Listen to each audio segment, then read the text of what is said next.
चलिए स्टार्ट करते हैं हम लोग, है ना। तीसरा सेट हम लोग देखेंगे आज, आपके अनुसार चौथा। हाँ, वीडियो में तीसरा है। तो 76 नंबर सवाल से हम लोग स्टार्ट करते हैं। जैसा कि आप जानते हैं कि टोटल 25 सवाल होता है। पहला सवाल जो हमारा है वो किस पर है? तो पहला जो सवाल है वो हमारा पार्टनरशिप पर सवाल है। आप जानते हैं कि पार्टनरशिप में हम लोग केवल एकमात्र फॉर्मूला का इस्तेमाल करते हैं, है ना।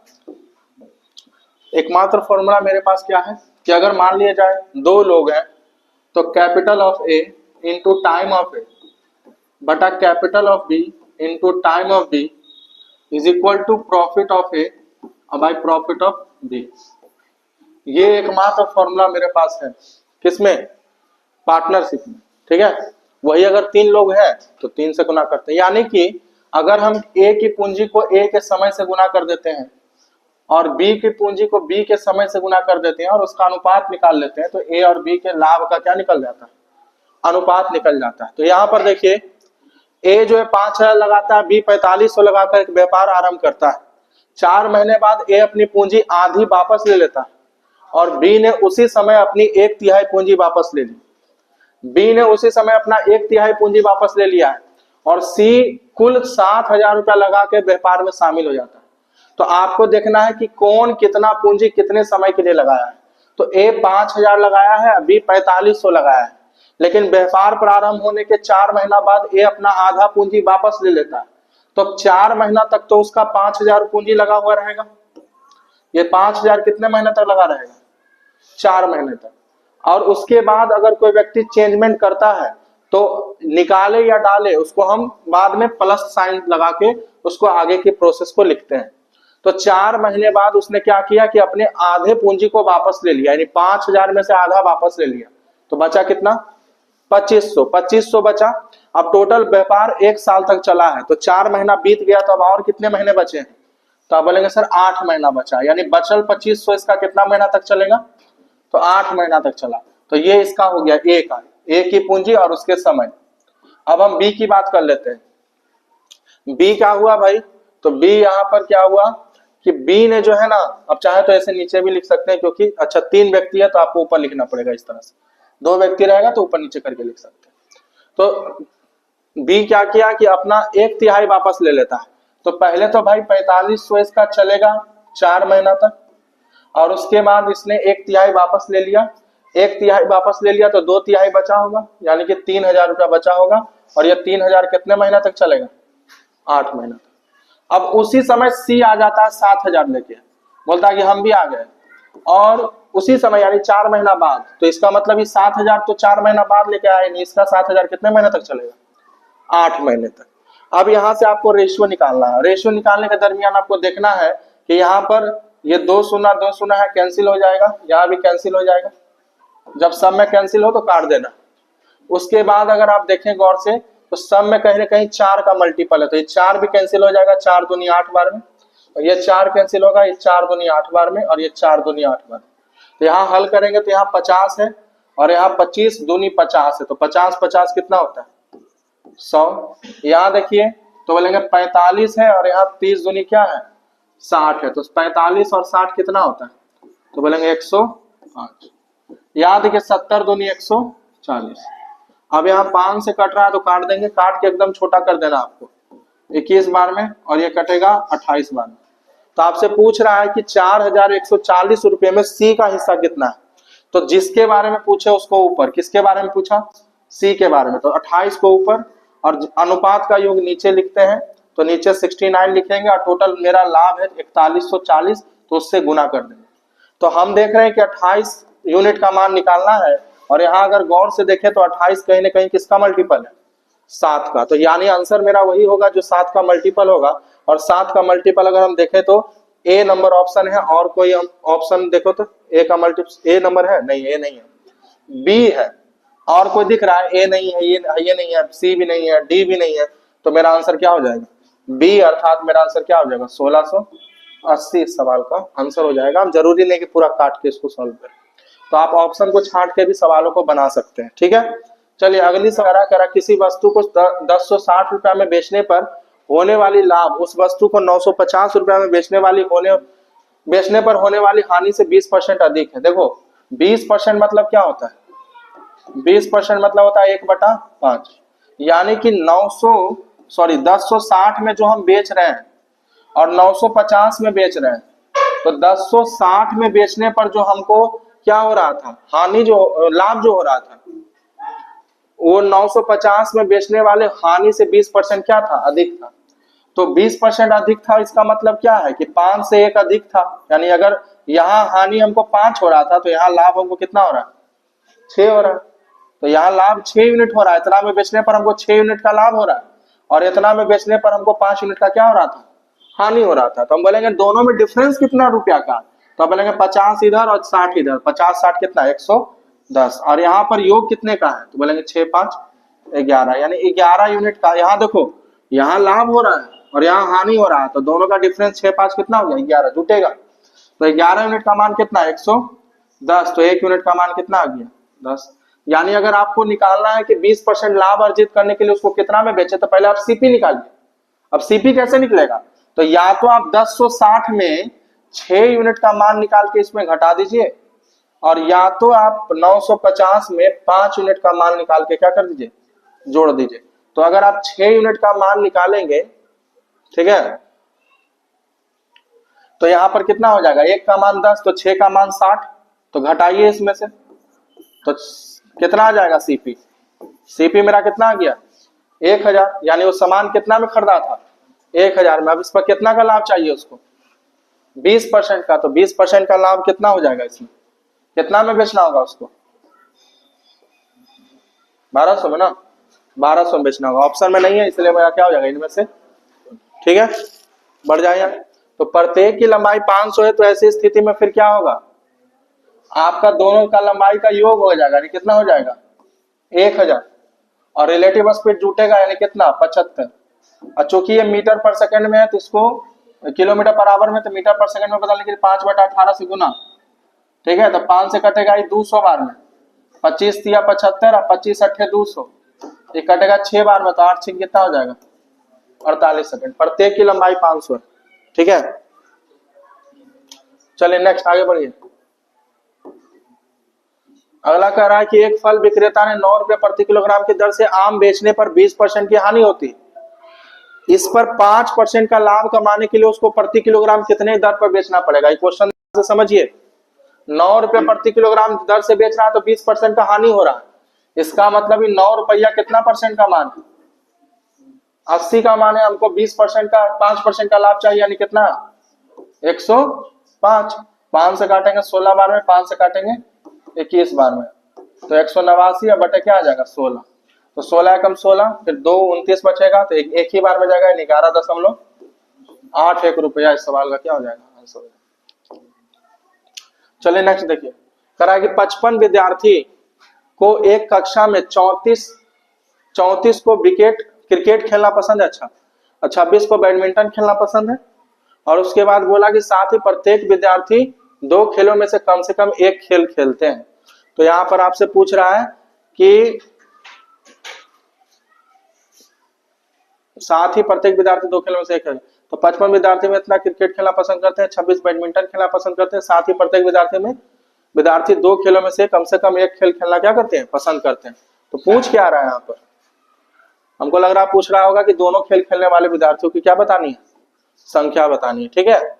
तो दोनों खेल खेलने वाले विद्यार्थियों की संख्या कैसे पता चलेगा, 34 को क्रिकेट खेलना पसंद करता है, 26 को क्या खेलना, बैडमिंटन, तो दोनों का अगर जोड़ दे तो कितना आ जाएगा 60, बट है कितना विद्यार्थी 55, तो ये 5 वो एक्स्ट्रा क्यों आया, क्योंकि 5 दोनों में काउंट हो गया होगा, यही कॉमन होता है, तो यही मेरा आंसर होगा। ये ऑप्शन नंबर क्या हो जाएगा, सी सवाल का आंसर हो जाएगा, ठीक है। आप वेन डायग्राम से भी चाहे तो बना सकते हैं, ठीक है।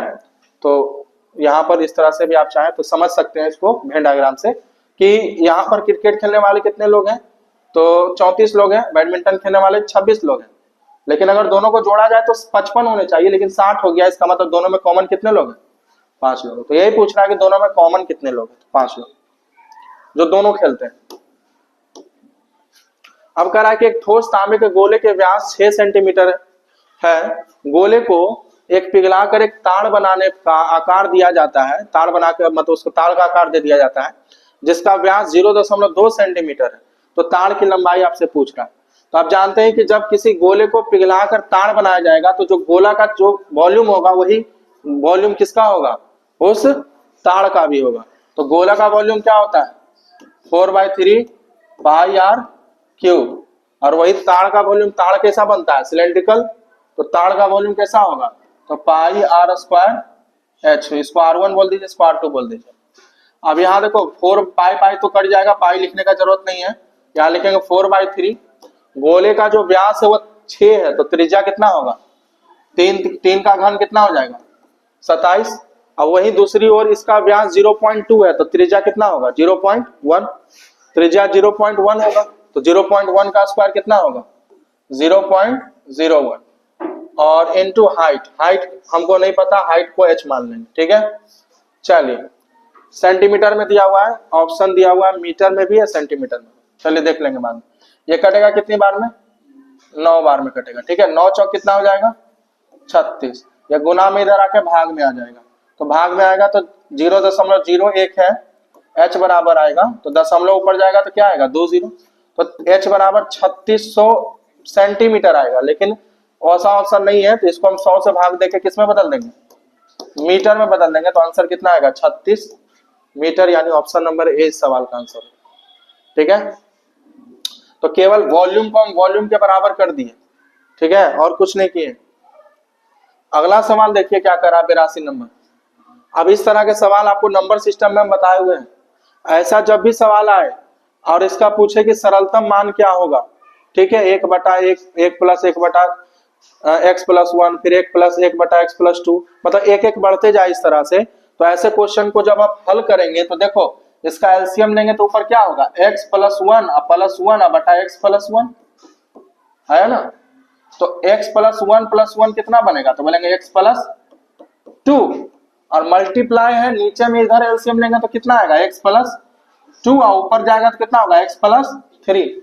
तो जब इस तरह के सीरीज में ऊपर वाला कट जाता है तो लास्ट में ऊपर वाला बच जाता है, कौन कट जाता है नीचे वाला। तो अगर शुरुआत में ऊपर वाला कट गया तो लास्ट में ऊपर वाला बच जाएगा, कौन कट जाएगा नीचे वाला। तो ऊपर देखो, तो नीचे वाला कट जाएगा तो ऊपर वाला बचेगा, तो ऊपर क्या बचेगा देखो तो लास्ट में, तो इसका एलसीएम लोगे तो कितना आएगा x+4+1 यानी x+5 लास्ट में बचेगा, और शुरू में क्या बचा हुआ है x+1, यानी आंसर कौन सा ऑप्शन हो जाएगा ए नंबर। तो ऐसे सवाल को बनाने का ट्रिक होता है, सबको सॉल्व नहीं करते हैं।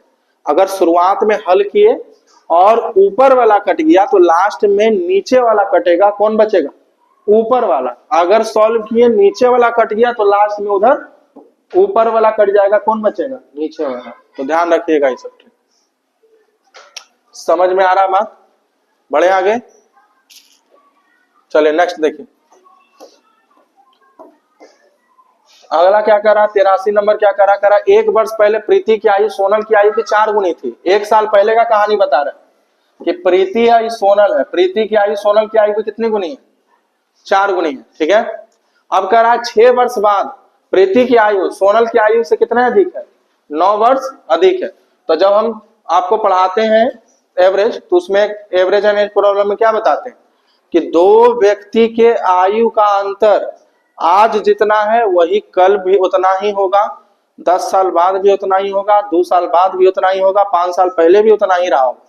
यानी कि 2 व्यक्ति के आयु का अंतर कभी भी बदलता नहीं है। यानी कि अगर प्रीति और सोनल के आयु जो है दोनों का डिफरेंस अगर 9 साल है, तो आज अगर 9 साल है या कभी भी 9 साल, 6 साल बाद भी 9 साल है, तो आज भी उसका आयु का अंतर कितना रहा होगा 9 साल ही रहा होगा, और 1 साल पहले भी कितना रहा होगा 9 साल ही रहा होगा। तो इन दोनों का डिफरेंस कितना यूनिट का है 3, तो 3 का मान आप क्या बोल सकते हो 9, क्योंकि डिफरेंस कभी बदलता नहीं है। तो 3 का मान 9, तो 1 का मान 3, तो 1 का मान 3, तो 4 का मान 12 और 1 का मान 3। लेकिन ये कब की बात है 1 साल पहले। तो अब कितना रहा होगा, तो 12 में 1 जोड़ो कितना 13, और यहाँ 1 जोड़ो तो कितना होगा 4, यानी 13:4, यानी ऑप्शन नंबर डी रहा होगा। बात समझ में आ रहा है।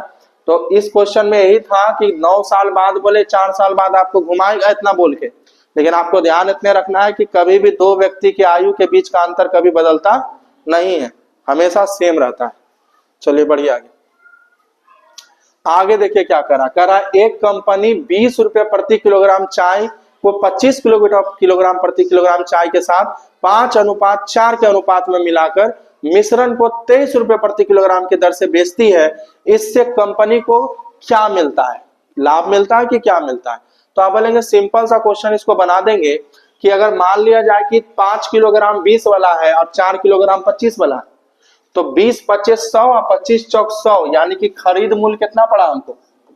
200। और हम बेच दिए 5 4 9 किलो को कितना के रेट से? 23 के रेट से, है ना? तो कितना हम कमाए? तो बोलेंगे इसको गुना करेंगे तो कितना आ जाएगा? 207 आ जाएगा, है? तो खरीदे 200 में, आप बेच दिए 207 में, तो लाभ है ना हुआ कितना का? 7 का। कितना पर? 200 पर। तो कितना परसेंट होता है?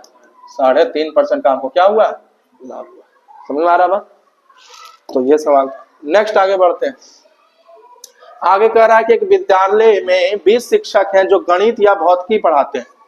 इनमें से 12 गणित पढ़ाते हैं और 4 गणित एवं भौतिकी दोनों पढ़ाते हैं। ठीक है, तो हम बोलेंगे भैया एक विद्यालय में 20 शिक्षक हैं जिसमें से गणित या भौतिकी पढ़ाते हैं, 12 गणित पढ़ाते हैं। तो 12 को बाहर लिखेंगे क्योंकि केवल गणित पढ़ाने वाला नहीं बोला, 12 गणित पढ़ाते हैं। तो 12 बाहर लिखे, बोल दिए ये जो सर्कल है गणित का है और ये जो सर्कल है वो फिजिक्स का है। तो बोलेंगे अगर 12 टोटल गणित पढ़ाते हैं, उसमें 4 दोनों पढ़ाते हैं, तो दोनों वाला को बीच में लिखते हैं। तो अगर 4 बीच में आ गया और टोटल 12 है, तो यहाँ पर कितना होगा? 8 होगा। तो अगर यहाँ 8 है, यहाँ 4 है, 8 4 12 है, तो बच गया 8, जो कहाँ रहेगा? यहाँ पर। यानी फिजिक्स में केवल फिजिक्स पढ़ाने वाले 8 लोग। लेकिन अगर आपसे पूछे कि कितने लोग भौतिकी पढ़ाते हैं, केवल शब्द का इस्तेमाल ना करे, तो 8 4 12 लोग आंसर होगा। अगर बोलता कि कितने शिक्षक केवल भौतिकी पढ़ाते हैं, तब कितना आंसर होता? 8 आंसर होता। समझ में आ रहा है बात? चलिए बढ़िया आगे। अगला देखिए क्या कह रहा है। अगला कह रहा है कि एक टीवी तथा एक वीसीआर की कुल मूल्य 35,000 रुपए है। यदि टीवी वीसीआर से 1.5 गुना महंगी है, तो यहाँ लिखो टीवी, इधर लिखो वीसीआर। ठीक है, टीवी वीसीआर से कितनी गुनी महंगी है? 1.5 गुनी, मतलब 3/2। यानी वीसीआर 2 है तो टीवी कितना है? 3 है। तो वीसीआर का मूल्य बताओ। ठीक है, दोनों का मूल्य 35,000 है भैया, तो 3 2 5 का मान 35,000, तो 1 का मान 7,000। तो किसका पूछ रहा है? वीसीआर। तो वीसीआर कितना होगा? 7 दूनी 14,000। ठीक है, ऑप्शन नंबर सी इसका आंसर होगा। नेक्स्ट अगला सवाल देखिए क्या करा। 3 संख्याओं का योग 68 है। पहली संख्या दूसरी संख्या का अनुपात 2 3 है और दूसरा तीसरा का 5 3 है। तो पहले बैलेंस कर दो। तो 5 दूनी 10 और 5 तिया 15 और 5 तिया 15 तिया 9, यानी ये ए बी सी का क्या हो गया? रेशियो आ गया। अब कह रहा है कि तीनों संख्याओं का योग 68 है, तो आपसे दूसरी संख्या पूछ रहा है। दूसरी संख्या मतलब किसका मान पूछ रहा है? 15 का मान। ठीक है, 15 का मान पूछ रहा है। तो 15 का मान का 15 का मल्टीपल कौन है?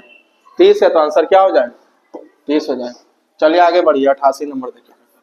अगला करा, कोई बेईमान दुकानदार क्या करता है कि क्रय मूल्य पर बेचने का वादा करता है परंतु 25% का लाभ कमाता है कम तौल के। इसका मतलब उसका सीपी 25% मतलब 1/4, यानी सीपी 4 है तो उसको बेच कितना में देता है? 5 में। यानी 100 करता है 1000 ग्राम और देता कितना है? तो 5 का मान 1000, तो कितना गुना? 200 गुना। तो 4 का 200 गुना कितना? यानी देता 800 ग्राम। बोलता है दे रहे 1000 ग्राम और देता कितना ग्राम है? तब ये जाके वो कितना परसेंट का लाभ कमाएगा? 20% का। आगे बढ़िए। अगला कह रहा है कि श्रेणी बताओ किसमें है? एपी में, जीपी में, एचपी में। तो एपी में होने का मतलब क्या होता है कि T2 minus T1 is equal to T3 minus T2। तो चेक करो, 5/6 में 1/2 घटाइए, क्या ये 7/6 माइनस 5/6 के बराबर है? तो बोलेंगे सर इसका एलसीएम 6 हो गया, 5 माइनस 3 और बटा कितना? 6, यानी 2/6 मतलब 1/3। यहाँ पर करेंगे तो ये भी 2/6 यानी 1/3, यानी कि 1/3 बराबर 1/3, यानी किसमें है? एपी में है, यानी समांतर श्रेणी में। वही पूछता अगर एपी में नहीं होता तो जीपी चेक करते हैं। जीपी चेक करने का तरीका क्या है? T2/T1 बराबर T3/T2। ठीक है, अब बाकी एचपी तो जान ही रहे हैं, ये एपी का क्या होता है? उल्टा होता है। चलिए नेक्स्ट देखिए। अगला कह रहा है कि एक भिन्न के अंश में 40% की वृद्धि की गई और हर में 80% की वृद्धि की गई, तो मूल भिन्न का नई भिन्न जो है मूल भिन्न का कौन सा भाग होगा? ठीक है, तो अंश में आपको क्या कर दिया गया? 40% की क्या कर दी गई? वृद्धि। यानी अंश जो है वो 40% मतलब कितना होता है, तो बोलेंगे 2/5, यानी 5 से अंश क्या हो गया 7। उसके बाद हर में 80% की वृद्धि करेंगे, तो 80% मतलब क्या होता है 4/5, यानी 5 से क्या हो गया 9। तो ये तो हो गया 1, यानी 1 से 7/9 हो गया, तो कितना गुना हुआ, तो आप बोलेंगे 7/9 गुना ही हुआ, यानी ऑप्शन नंबर कौन सा हो जाएगा, 20 सवाल का क्या हो जाएगा आंसर हो जाएगा। आप एक्स वाई में मान के बना सकते हैं इसको। नेक्स्ट अगला देखिए क्या कह रहा है। अगला कह रहा है कि किसी बल्लेबाज का 12 पारियों का निश्चित औसत 13वीं पारी में 96 रन बन जाता है, यानी 12वीं पारी का औसत कुछ है जो कि 13वीं पारी के बाद कितना बन जाता है 96 बन जाता है, जिसके चलते अच्छा 13वीं पारी में वो कितना रन बनाता है 96 रन बनाता है 13वीं पारी में, बन नहीं जाता। 13वीं पारी में कितना रन बनाता है 96 रन बनाता है, उसके चलते उसका नया एवरेज कितना हो जाता है 13 पारी का, कितना वृद्धि होता है 5 का, यानी पहले x था तब कितना हो जाता है x + 5। तो बस हम ये लिखे हैं समझाने के लिए, इसमें लिखने वाला कोई बात नहीं है। 5 की वृद्धि कर दिया, 13वां पारी में इतना रन मारा कि 5 पक्की क्या कर दिया कितना पारी में, तो पिछले 12 पारी में, तो वृद्धि करने में कितना रन गया होगा उसका, तो आप बोलेंगे 12 पंजे 60, तो 60 तो वृद्धि में करने में चल गया होगा। तो जो रन वृद्धि करने में जाए उसके अलावा जो बचे वही 13वीं पारी के बाद का क्या होता है औसत होता है, तो कितना बचता है 36, यानी 13वीं पारी के बाद का औसत कितना होगा 36। जैसे हम 13वीं पारी में मार दिए 96 रन, जिससे कि मेरा पहले का एवरेज 5 क्या हो गया बढ़ गया, तो किसी के आने से एवरेज में वृद्धि हो जाए इसका मतलब ज्यादा लेके आया, कितना ज्यादा लेके आया, तो 12 × 5 = 60, 60 ज्यादा लेके आया, जो दे देगा 12 लोगों में 5-5 बांट देगा, अब बाकी अपने रखेगा, और खुद जो रखेगा वो क्यों रखेगा, क्योंकि उतना एवरेज है, तो एवरेज कितना है 36। समझ में आया। सेम ऐसा ही क्वेश्चन अगला भी है। अगला कह रहा है क्रिकेट खिलाड़ी 10 पारियों का औसत कुछ था, 11वीं पारी में कितना रन मार दिया 108, औसत में कितना का वृद्धि हो गया 6, तो 6 का वृद्धि हुआ होगा 10 पारी में, तो 6 दहा के 60 हटाओ 108 में कितना बचेगा 48, यानी कि नया औसत कितना होगा 48। चलिए आगे बढ़िए। अगला कह रहा है कि दूध और पानी के एक मिश्रण में 5% पानी है, मिश्रण में 10 लीटर में शुद्ध दूध की कितनी मात्रा मिलाई जाए कि इसमें केवल कितना पानी रह जाए 2%। एलिगेशन में वो आपको ट्रिक बताए थे कि जब कभी भी कोई चीज मिलाया जा रहा हो तो मिलाने के पश्चात आपसे बोले कि परसेंट,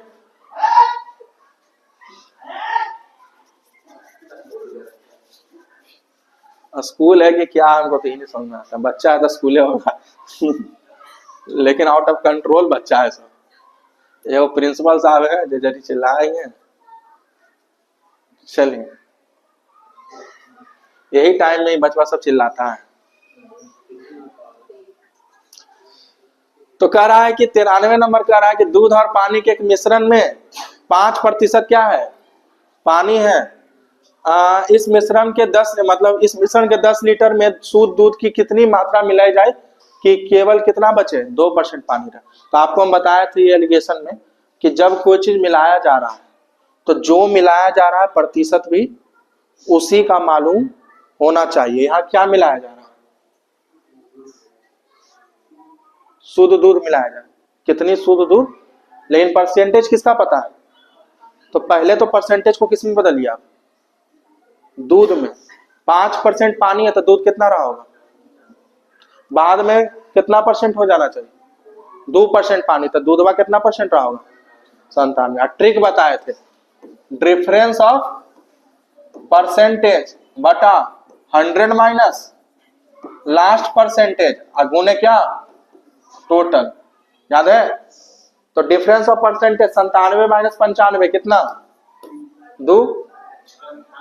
98 माइनस 95 यानी कितना 3, last percentage 100 minus last percent, last में क्या हो जाना चाहिए 98 ना, तो 100 में से 98 गया कितना आएगा, अगुने टोटल, टोटल कितना है 10, तो 2 बचे 5 दिया, यानी कितना दूध मिलाना चाहिए 15 लीटर।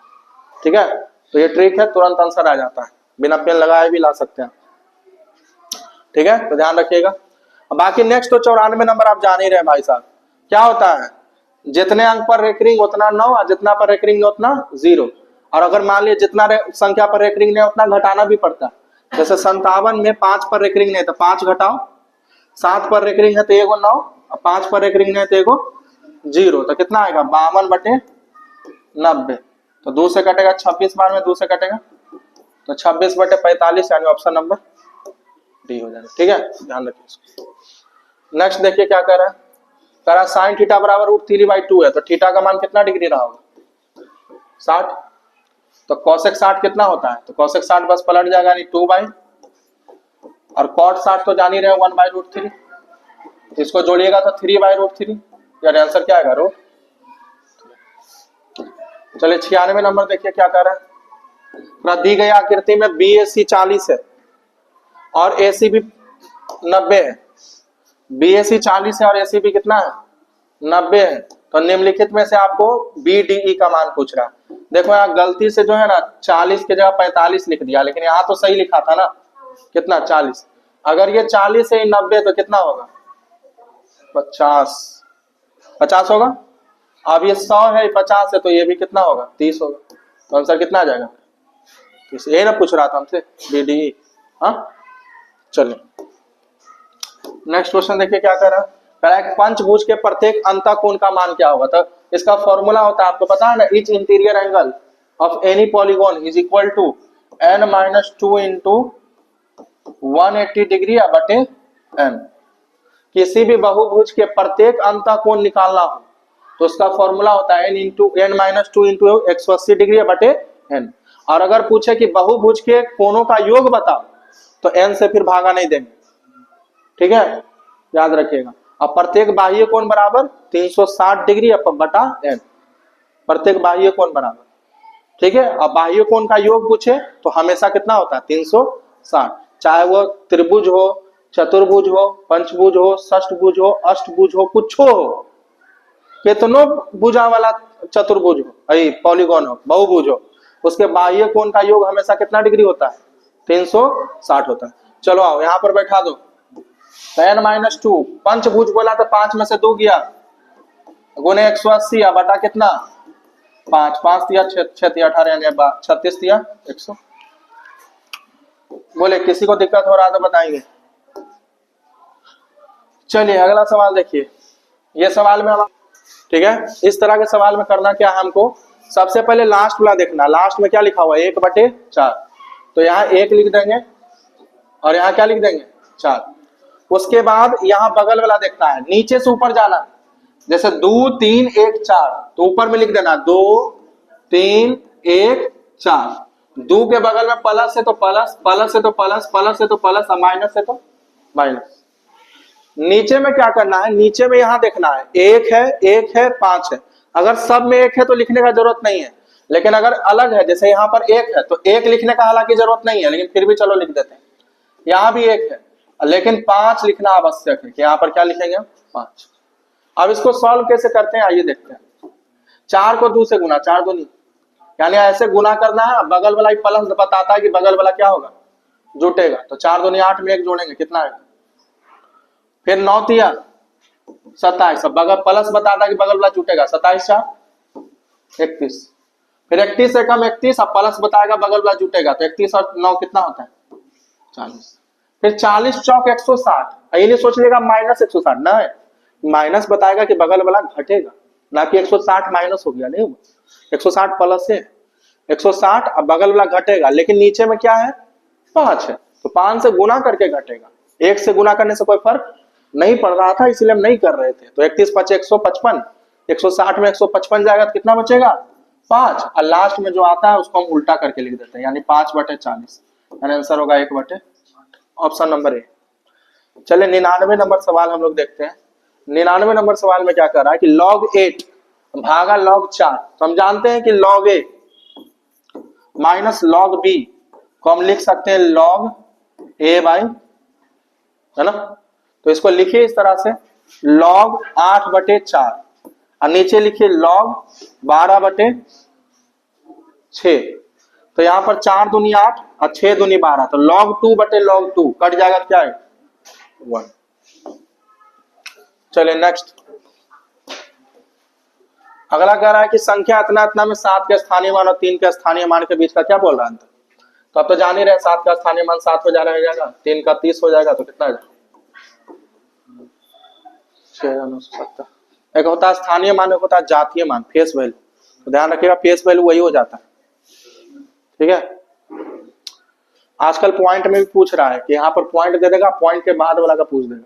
तो पॉइंट वाला का बाद जैसे यहाँ पर यूनिट डिजिट में 1 0 बैठाते हैं, तो पॉइंट वाला में 10 से भागा लगाएंगे, फिर 100 से भागा लगाएंगे, फिर 1000 से, ऐसा, ठीक है। ये खत्म हो गया। बताइए रीजनिंग में कुछ पूछना तो बताइए।